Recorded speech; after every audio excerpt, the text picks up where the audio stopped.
I don't think it's going to take you very long to realize that we're pretty lucky today to have Howard Marks. Howard is the founder and co-chair of Start Engine, the largest startup accelerator in Los Angeles, with the mission to help Los Angeles be a top tech entrepreneurial city.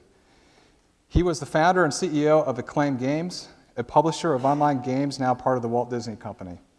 Previously, he was the co-founder of Activision and chairman of Activision Studios from 1991 to 1997.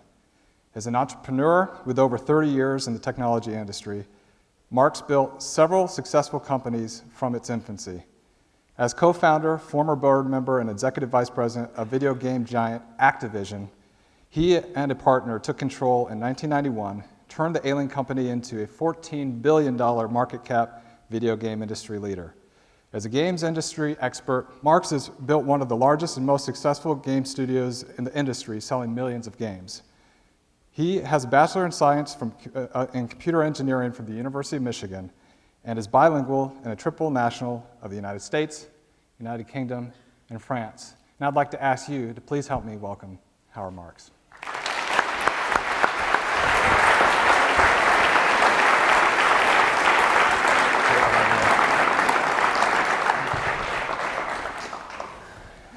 Wow, I'm out of breath. That's a lot. So did you ever think when you were growing up in Paris that you would have the life that you'd be having now in LA? First, I want to say growing up in Paris was a great experience. As an American, it was phenomenal. It was in the 70s, you had social unrest, you had a lot of social issues, and I was part of this whole thing. And computers, I didn't know much about computers, but my dad was really influential for me, and he took me to see some computers that he was working with, and then bought me an Apple II, and that changed my life. This little computer changed everything, my whole perspective on life, and I was looking for a college to go and study computer science. And I couldn't find anything in France I was interested in. And I started reading a lot of books, and then my dad one day came to me and said, you know what, you should go to Ann Arbor, Michigan, it's great. And I said, well, I have no idea what that is. Coming from France, Ann Arbor sounds like a harbor. Doesn't sound like a place that I would have any, idea. And then I looked into it and I said, wow, this is a great school. And I had family who was living here in Michigan, so I said, okay, I'll come here. And that changed my entire life. Why? Well, first, you come here, I had no real expectations, and I wanted to study computer science and engineering. And I met a lot of people in the dorms, and that was my social life. I didn't come with friends from high school or relationships, so I had to build them from scratch. And I was not necessarily a networker, but what I found were some quirky individuals like I was, a little bit out of the box. And we got to talk, got to become friends, and it turns out one of them became my business partner. And that's Bobby Kotick, who is still running Activision today.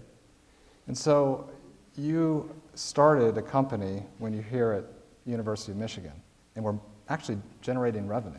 What was that? We were a different breed at that time. Today, it sounds pretty normal. You start a company while you're in college. But at that time, being a college entrepreneur was just completely radical.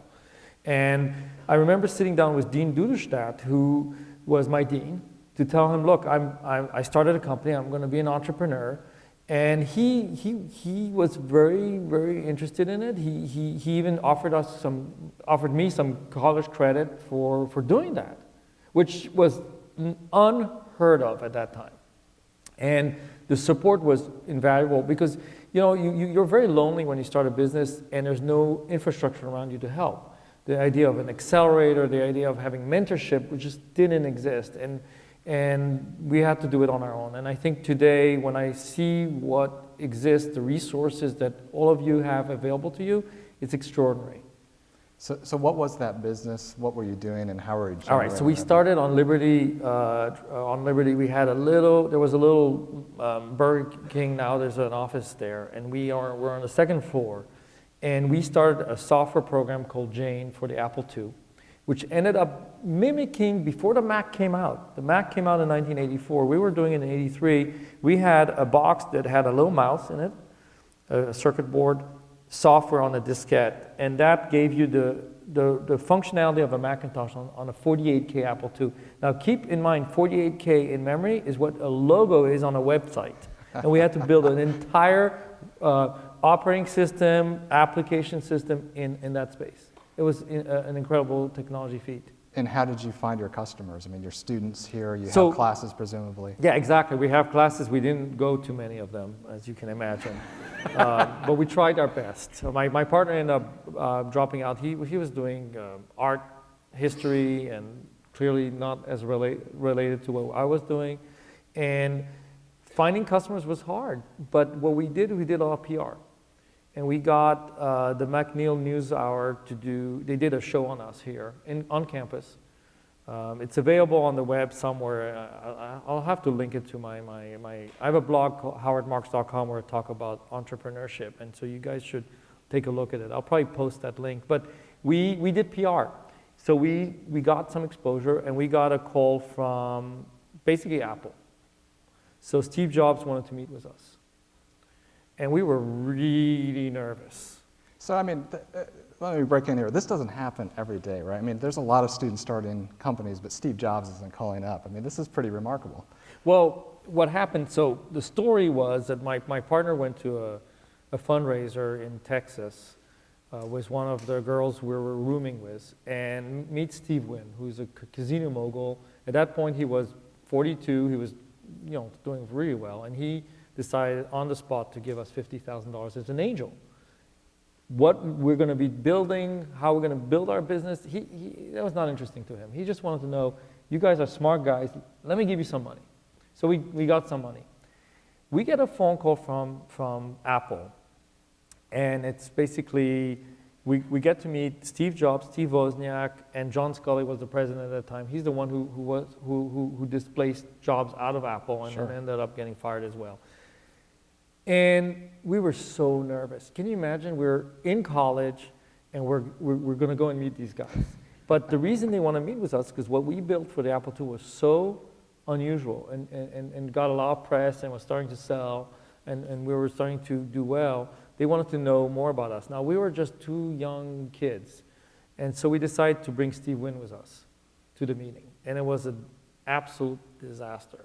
Why? Because he shows up and he's dropping names all over the place. Oh, my friend who runs Time Warner, my friend is. He says, where's the kid? To John Sculley, where's the kid? He said, what kid you're talking about? He said, Steve Jobs, where is he?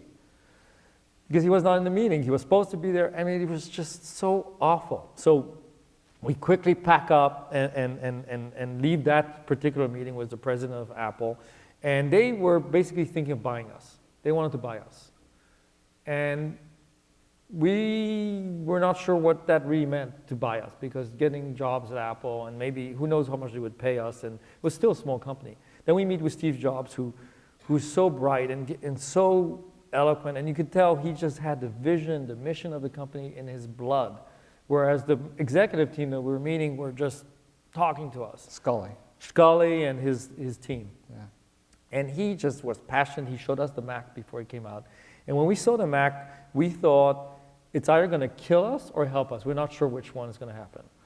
And we walk away from that whole day of meetings. It's an extraordinary day for us. It's really our coming out party. And Steve Wynn sits down with us in his private plane, he's a big plane, and says, you guys want to build a business or you want to sell out? Which one do you want to do? So we're 19 or 20 years old. It's like, you know what? We're going to start a business. Wrong decision. Because at that time, we had no idea what we were doing. The company did well and then started failing because the Mac came out. And once the Mac came out, no one was interested in the Apple II. That was pretty much dead. But, we learned our first lesson. So sell Steve out, Jobs, take the cash early. Steve was giving you an opportunity. He knew this was coming. He knew it was coming. He just wanted, I think he was interested in our talent pool. Yeah. Yeah, that's a pretty remarkable experience. But I'm hearing two things at the same time. One, you developed a technology that caught the eye of Steve Jobs, but two, you somehow, through working your networks and the media and things like that, were able to actually secure a meeting with them. I mean, these are two different They sets called of skills. us. We right? didn't call them. They called us. And probably because we had a trade we had a booth at the Comdex, which was a big trade show, still is a big trade show, and tiny booth, like the smallest you could find. And a bunch of Apple people came and saw it. And you know, when you develop something that is technologically different, outside of the box, that no one has seen before, you get a lot of attention. You get to meet the top leaders. There's no question about it. Even today, you're going to get a phone call from one of, you know, like even Larry Page will call you up and say, hey, you know, I heard you're doing this. I want to talk about it. But did you know going into that trade conference that, yeah, we have that technology? Or was it validated by the responses you were getting? It was, we knew we had something special. It was validated. We even met the day before Bill Gates at that time. Bill Gates was, you know, only a few years older than we were, and he wanted to know how he built it. He was really interested, and we gave him some crazy story that was not really true because we were afraid that he would copy us because he was known to take ideas from other people. So we were afraid of you know, of spilling the beans. But who really did it really matter? That was before he created Windows. Right. And we had a Windows product on the Apple II. So he was interested in it. And so he brushed us off very quickly because he knew that we were not going to tell him anything. But this is what is called the innovator's dilemma, right? How much to share and how much not to share and how to move things along, or? Well, the innovator's dilemma belongs to the large companies because the predicate, basically what it is about, the innovator's dilemma is that if you have something that you believe is valuable because it brings you money and you get a lot of revenue from it, the last thing you want to do is create a technology solution or an innovation that kills it. Well, right. in retrospect, as you probably study this, that's the way to go. You want to kill your own success in order to survive, because that's really, if you don't do it, someone else will. So what advice do you have to some of our student entrepreneurs about that circumstance you're in with Bill Gates? Do you share information or do you hold it closely? I think sharing information is fine. I'm starting soon a new business to help sports people enjoy golf better using augmented reality, using their phones. And I'm telling everybody about it. I don't care anymore because I decided that people who make businesses, who start businesses, in a way have to be a good communicator, have to tell the world about what they're doing, because in the end, very few people copy. It's not worth copying you when you start. Now, once you become really successful, everybody's going to try and copy you. But then you're already successful. You're already out there with the market share. So I think I would share with anybody and whoever you need to, this whole idea of signing non-disclosures, I don't believe in this anymore. I think, first of all, enforcing them is very hard. I think the most important is talk to people you can trust or you want to trust. Allow them to hear your vision and see if they can help you. Well, you said in response to some of my pre-questions that one of the things that you fear the most is failure. And this first company that you're working on with your college roommate, it all of a sudden falls apart because Macintosh comes in 1984. So what was that like? I mean, did you decide to close shop and you're done with startups, or what was the next move? Well, we did fail. We had money, investments from our families, friends and families. We had Steve Wynn, and we didn't want to let them down. We thought this is not really good. And we had some employees, so we decided to reinvent ourselves. And that's today called a pivot. Everybody talks about pivots, but at that time we didn't have a word for it. Avoiding bankruptcy, maybe. Pivoting. So we pivoted to a different market, which was the Amiga, the Commodore Amiga, which was a machine built for games, but also needed software that we could provide. And they were very happy to help build it. That gave us a renewed existence. And we were still very frustrated because we kind of realized that what if the Amiga goes the same way, which ended up going away as the Apple II, we're going to be stuck again. And we needed a different business. We needed a new business. We needed something that we thought had a long-term sustainability. I think one of the mistakes we made was we didn't spend enough time in thinking strategy. We thought about today. We thought about making payroll. We thought about selling more, but we didn't think about the big pictures. And I think that is something that I would recommend, is to have mentors who help you with strategy constantly, and ask the right questions, and don't brush off anything. Now, at the same time, you still have to do what you have to do, go from point A to point B and be good at it, you know. Right. And so at some point, that company, you sort of move on from that company and you start thinking about your next thing, which was Activision. Right. So we were extremely frustrated. We had some money. We were doing about $12 million in revenue, and that was in the late 80s. Not so bad for still under 30-year-old entrepreneurs, but not a huge success. It's not anywhere where we wanted to be. Mm-hmm.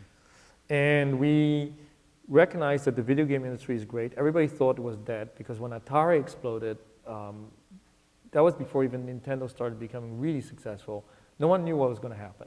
And we thought that with the advent of the CD-ROM, which at that point was still an accessory to a PC, was not integrated, and the DVDs are today, but it was CD-ROMs before. Right. We just said, you know what, let's start a business. Let's find a business. So we found Activision, which was a failing company. But this is actually two different things, starting one and finding one. Right. How did you end up deciding to find one as opposed to start one? Okay. We felt at that point that starting a new one we had some money, by the way, mm-hmm. was going to be harder than to find one. And my partner Bobby was always fascinated by reading the public documents of public companies, like the 10Ks. You know, some people read the Wall Street Journal, some people read books like you have here, and others read 10Ks all day long. So that's what he was doing, reading those documents. And one of them was Activision, which was the first video game publisher ever created in 1976. We were in high school when that happened. And they were hugely successful as Atari. And then strategy, right? Mm-hmm. Strategy they didn't have a strategy past Atari. And they basically slowly went out of business. You don't go out of business overnight. You basically are a zombie. You're neither alive, neither dead. I don't know if you know that term for companies, but the zombie companies, you're not going to go anywhere. And that's what they were. They were just every year getting worse and not doing anything new. I mean, but this was a household name for many people, because this is right. The founder of Pac-Man and. Well, they did Pitfall, River Raid, Zork, Kaboom, a lot of games that people knew at the time, and they were the number one in the market, and they couldn't find a way to do anything. Every time they turned around, they had another lawsuit. They lost the lawsuit against Philips that owned the Pong patent, which is basically Pong is like this little tennis game, and that cost them $8 million. I mean, it's just every time they turn around, it was bad news, and they just couldn't do anything. So, if I am you, looking at that set of facts, I'm thinking bad news. Why get involved? So our vision was that we would be able to take over the company for not too much money, and move it to LA, and do only CD-ROMs, and forget the cartridge business, which was those little plastic boxes cartridges you put in the thing, and that was our vision. We said we could do something with it. Unbeknown to us, the problems were 10 times worse than we thought.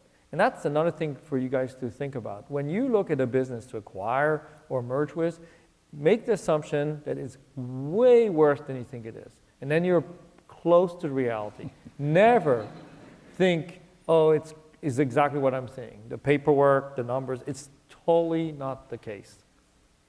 So you get into that, is it fair to say, quagmire, but somehow you're able to generate success. What happened? Can you walk us through this? Okay, so what we did was very, very complex and then simple to explain today, but at that time, I can tell you it was a roller coaster. First, we find a shareholder that owned 30% of the company that wanted out, and we offered to buy it. The market cap of the company was maybe $4 or $5 million, and we offered them $400,000 for 1/3, which is way less than what the value is. And the reason they couldn't sell it, there was no float. There was no one buying the stock. So even if you own 1/3 of the company and no one wants to buy the stock, and you dump it on the market, the price goes way down. And if you can sell, right? We offered to buy the whole thing. And they were like, done, we'll give it to you. So that was the first step to do. That was very difficult. The second step was to send a fax to the CEO to say, we're unhappy. And it's like, who are you? And then sending a fax today, you would send an email, but imagine you're a CEO of a company and you get an email from someone saying, I own a third of your company and I'm very unhappy. And I want to take your job. The response wasn't very positive. It was not positive. Yeah. He didn't know what to do. And so he sent back a fax saying, we're very busy, we're turning around the company, we're doing great, and see you later. Mm-hmm. And then we sent another fax saying, well, if you don't give us the company, we're going to fight for it, and we're going to do a proxy fight, which means we're going to sue you and sue the company and whatever. That was very not productive, given that the company was on the verge of bankruptcy anyway. Not productive, and he didn't receive that well, or not productive, and even if you pursued that strategy, it wouldn't have We worked. would fail, because it takes a year to fight the fight, and then the lawyers make all the money. So Right. it's not very practical. But the threat was real enough that when the CEO met with Steve Wynn, his name was Bruce Davis, he met with Steve Wynn, and Steve assured him, in no uncertain terms, he's going to give us as much money as we needed to fight. Then he said, you know what? We'll work out a deal. So we worked out a deal with him. So he gives us basic control of the company. We dissolved the board, and we prepared for bankruptcy right away. So we bought out the banks. The banks usually control the business if you have any borrowings, because a bank will never lend you money unless they own everything, if ever something goes bad. And that's called a secured debtor. We bought out the bank. So now when we walk into bankruptcy, we prepared our bankruptcy. That was our only objective, was to bankrupt the company, by the way. We had control of the debt. We had a big piece of the equity. So now we could have a seat at every committee, every table. And in 45 days, we got out of bankruptcy, in 45 days. And our plan was simple. Stephen came back in, gave us some more money. We raised $5 million. And then we laid off most of the people, and we were down to 10 people, basically. And how many were there before then? 250. So that's a lot. It was a lot. Yeah. But it was not our doing. We had to come in and do something. So we decided to move the company down to LA from Mountain View, which is in Northern California, and we started the company. That's an interesting decision, to move from Mountain View, Right. Bay Area, tech hub, to LA. What was motivating that? Well, you know, the history probably will say, oh, we thought that California, LA had the movie industry, the 3D drawings, rendering, you know, all the artists. The truth was that was not true. But we moved it down there because we didn't like Northern California. We wanted to live in LA. It's a good reason. It's worked out. We didn't like the weather. We didn't like the people. So we said, okay, you know what? We're staying in LA. So you move yourself and 10 people to LA? Yeah, Is we at were that still point in LA. By the way, the whole time we were still in LA, but Okay. we had to rent a house in over there just to manage the operations. But the truth is, we never left LA. So okay, you get down to 10 people, and then what happens? Then trouble happens. A lot of trouble, because when you get out of bankruptcy, no one wants to do any business with you. No one wants to lend you money. No one wants to work for you. Your reputation is at a very low point. So we decided, you know what? We're going to do CD-ROM games. We're going to do games that are in 3D. We're going to do games that have video in it. And we're going to need to raise money. And we're going to need to hire people. You know, we're down to 10 people. So we couldn't find people from the industry. So if you worked at EA, you worked at Acclaim, you're not working at Activision. There's no way you're going to go there. Because we just emerged from bankruptcy, and we were unknown in the market. And they're like, you know what? We'd go to Walmart and say, hey, we have a new game that just came out. And Walmart would say, great, I have $5 million of your games waiting in our warehouse that we can't sell. Take it back, and then I'll buy you a new game for $1 million. Right. So that's a negative $4 million sale for those who can do math. Not a good idea. Not a great business plan. So we had to say to Walmart, you know what, we can't do it, so I'll tell you what, we'll see you later. We'll sell our games elsewhere, right? Yeah. At that point, you're selling games in retail, at retailers, right? There were boxes. And it was difficult, but we went to all the top schools in the country, and we recruited. We recruited people who were considering themselves highly educated, smart. They came from Michigan, Yale, they came from Harvard, they came from Northwestern, and they just wanted to be in the game industry. But they couldn't get in, because if they sent a fax, again, the fax was very popular at that time, to a recruiter at EA would just put it right into the shredder. Goes from fax to shredder, because they were unknown. Right. Why would they hire them? No one knows, right? It's like the movie industry. I want to direct a movie. Well, guess what? Line you up can't. because, yeah. But in our case, we said to these young people, you can direct a game. You can produce a game. Come and work for us. Was this what EA and Acclaim and others were doing? I mean, were they giving that kind of freedom to their developers? So this is a sea change. It's totally different. We decided to have the director-producer model, which was brand new. But they were giving chances to people who built games before and had successes. We gave chances to people who were unknown. And they today run the entire company. They created Call of Duty. They created Tony Hawk. They created MechWarrior. They created some of the biggest hits the company has had over the last 20 years. And they are the ones who did it because we gave them a chance, and they were smart. And they didn't know what they didn't know, and they went and did it. How did you identify the talent amongst, I mean, you're going to these places and say, well, are they engineers? And if they were engineers, was there something particular about them that gave you confidence that in that model they would succeed? So we had to do the test by fire, basically. It's very simple. So you'd have this guy who comes from Yale. He says, I'm an attorney, I clerk for this judge, I'm a really sophisticated guy. I said, great. You like games? Yeah, I'm passionate. I just play games all the time. In fact, my wife hates me because I play games. This is an actual person. So I said, great. I'll give you $10 an hour, and you go in the basement, and you're going to be testing for 6 months. He said, what's that? I said, you test games, and you tell us where do you find bugs. And if this guy said yes, we knew he was good. Because who has the mindset to accept a deal like that? It's ridiculous. And we had this guy, Josh Resnick, Wharton MBA, comes in.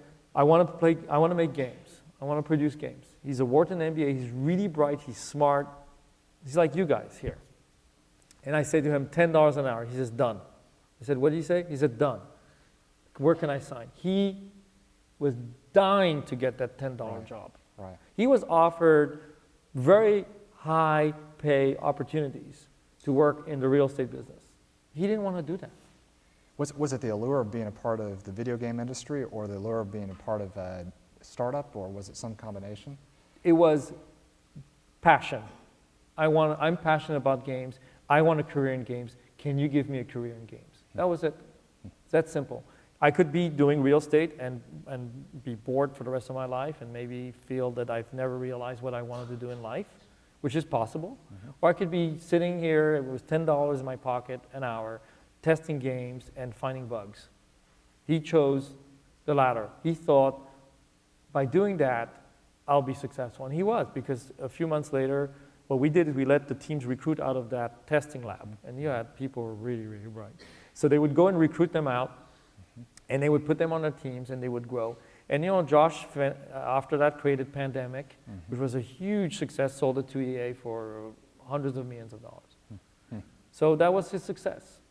So you're just getting started. You're hiring people at a pretty fast rate. Now you talk about the difference between just getting started and then growth phase in companies. Where were you when you first moved to LA, and how did you sort of chart that journey? Being an entrepreneur it's really easy to run a company when you have 10 people. There are no politics. It's not that difficult. When you get to 30 people, I think about the number 50 comes to my mind. 50 is when management comes in, politics. You need some HR. You need some procedures, systems. So until you get to 50, you're reckless. You can do whatever you want, and people go along with it, because they realize that entrepreneurship requires breaking a lot of the rules.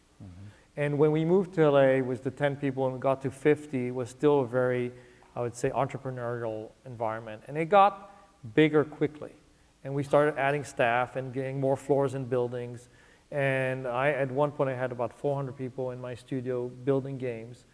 And it became difficult. We needed new rules, new procedures, processes. But then you grow. Activision continues to grow at an amazing rate. I mean, it becomes the leading game producer. At some point, you leave Activision. So what was that journey, and how did you make that decision? I made the decision because I wanted to participate in the internet. And at that point, there was no clear path for Activision to be in the internet business because everything was in a box. Everything was sold on the shelves. And most people just had a modem, dial-up modem. It was the late 90s. And I wanted to go and do something different. And I decided to leave. And I started a company called eMind, which was a business to educate people online. So it was the e-learning concept, which today is actually a very big business. Mm-hmm. At that point, it was, again, pioneering. It was not a big success. I sold it to Kaplan, the Washington Post. But it was not a big success. Learned a lot about the internet. And then that's when I purchased, I wanted to go back into the game business, and I purchased Acclaim Games out of bankruptcy in 2005. A similar story to Activision. Similar, a lot different in the sense that I decided to go into the online pure. So I was really buying a brand. I didn't buy any of the assets. Mm-hmm. No employees, nothing. It was just a brand. So what happened with Acclaim, and how did that grow, and what was the So we had very big early success. We went up to, we had about 18 million players at one point. We were doing these big role-playing games. And our VC felt uncomfortable continuing to invest, and because we were not bleeding too much money, but we were not profitable. And it was a time where 2007, 2008, I don't know if you guys remember, bad news, mm-hmm. Very bad news. Mm-hmm. And everybody wanted out. All the VCs wanted out. They didn't want to put more money to work. And we basically realized it, and so we put ourselves up for sale in 2009. So just at the moment, in the middle of the crisis. And Walt Disney. And Walt Disney was looking for online because they represented less than 2% of the video game industry, which is crazy because Disney should own 30% of the business. They own 30% of everything else they do. Why didn't they? I think the mindset of the company and the talent base they had there was just incomparable. Was just not, you can't be good at everything, and games requires technology, and technology requires a mindset, and I don't think they had it. So did they come find you, or did you seek them out? Well, it was kind of, I think we went out seeking different people. We ended up merging with another company called Playdom. And then right after that merge was Disney. So it was both. And at Disney, you were when you were acquired by Disney, you went into Disney for a period of time, right? Right. So this was the only time I had a job ever in my life, and I was miserable. So how did it work out? I wanted to rework the whole. I mean, I can't give details, but I wanted to rework the whole video game business in their company, and my business plan was really awful. It was just awful because it included a lot of changes, and not necessarily comparable with the vision of the big company, and not very helpful. So I decided, you know what, I'm better off doing something different, and doing something different meant look in my career and see what can I do today to have the biggest impact. And I decided that this was time, it was my time to switch roles, go into the dark side, go into the side where you actually are the investor. Right. And help entrepreneurs, founders become successful. The same way, Steve Wynn did the same thing for me. Right. He never really wanted the money back. What he wanted to do is do what happened to him. He was helped by one guy, a banker in Las Vegas, that helped him become successful. And the one thing that banker asked him was to do the same for others. Pay it forward. Pay it forward. So he did it to us. Why would you take two college kids and give them $50,000? It's like crazy. We could go and spend the money in Vegas, actually. Right. Yeah. And maybe that was the strategy. That was the strategy. Go black, red, And we didn't do that, right? We went and built a business, and it was successful for him. He made a bunch of money from that, right? And I'm doing that now for a bunch of people. And I'm having so much fun spending time with young founders who are mostly in college or out of college, who have dreams. And my goal is to help them get from point A to point B. And this is a part of the accelerator you've started called Start Engine. Right. So for our benefit, can you share with us real briefly the difference between an accelerator and an incubator and why you've chosen this model and how you see it as important to achieving your vision of making LA a top tech center? Look, it is a huge difference. The accelerator really is a 90-day program. It's not that hands-on. I mean, it's not like we're having business meetings, looking at your schedule, your progress. That's not what it's about. It's a support network. An accelerator, for those who want to really understand it, it's about joining a community of founders, your peers, people you can talk the same language to, that understand what you're talking about and can share resources with you, ideas and tools and help you out. And mentors who are there to support you, whether it's through help, strategy, money, contacts, help you grow your business and your opportunity. And investors who are there to fuel the business by giving you money. That community is the accelerator. When someone walks into our accelerator, a Start Engine, the day they walk through the door, they have access to all of that instantly. They don't have to build it anymore. It's there. They're branded. They have the name. And that's what matters. It's not a classroom set situation where you go and learn, how to start a business 101. That's not what it's about. It's about, hey, you're smart, you have a vision, let's help you get from point A to point B. And one last question from me, and I want to offer an opportunity for some students to ask some questions. And that question is, are you having success? Well, look, we invested in 50 companies. We started, our first class started in January 1st, 2012, so it's pretty new, right? We invested in 50 companies, half of them are already dead. And I can tell you guys, the only time you fail as an entrepreneur is when you quit. That's the point of failure. The point of failure is not because you lost someone's money or you are laying off your employees or whatever. That doesn't matter. This is business. When you quit, that means your dream is over. It's over. And you finish. You get a job somewhere else. So we have 25 that quit, 25 that are alive, and a few of them are having real good success, are getting investors investing at high valuations. So in their view, they're pretty happy.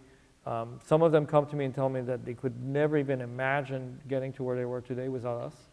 That feels really good. But the jury's still out. Let's see if we can get the next Airbnb or Dropbox. Who knows? I don't know if we will. We may. But you have to go to bat. You have to go to bat, and you have to do it a lot of times. Well, I hope some of the students in here are able to go to bat at Start Engine. That would be really great.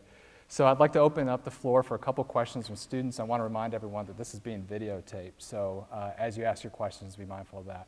Yes, sir. You hear mostly about the right ways to go about a startup. Well, you can create a startup outside of tech, right? You can do fashion startups. You can do real estate startups. You can do biotech.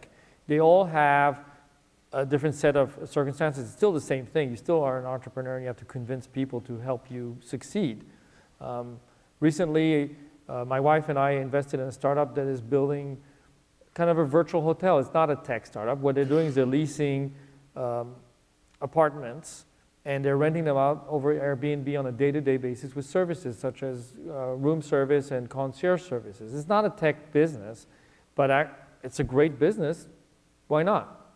And the accelerator, sometimes our accelerator will be more towards the software side and a little bit of hardware. But if someone came with a biotech idea, we probably would find another accelerator for them that would be better suited.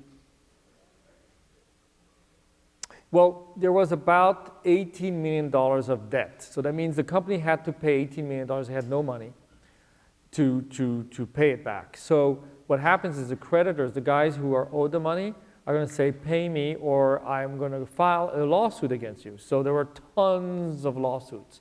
Talking about, I didn't really cover that, but you have a pile on your desk Monday morning, welcome to Activision, have a nice day. And you have this big pile of lawsuits. And everybody's trying to kill you, right? Well, how do you protect yourself from that, right? What do you do? So you end up sending lawyers to plead cases saying, okay, yeah, we owe the money, but we can't pay. That's not productive. You file for bankruptcy. That protects you from all the creditors. Actually, I advise not to do that. My job is to help you not get a job. I don't advise it because here's what happens. Once you get a job in industry, you start becoming addicted to money, right? You have a nice car, you have an apartment, you're getting independence, which is nice. So you're not as grungy, you're not willing to do everything for free, right? And then eventually you may get married, you find a spouse, have kids. That is great, but it's not necessarily as useful as when you're a student, you graduate college, you're willing to live a very frugal life.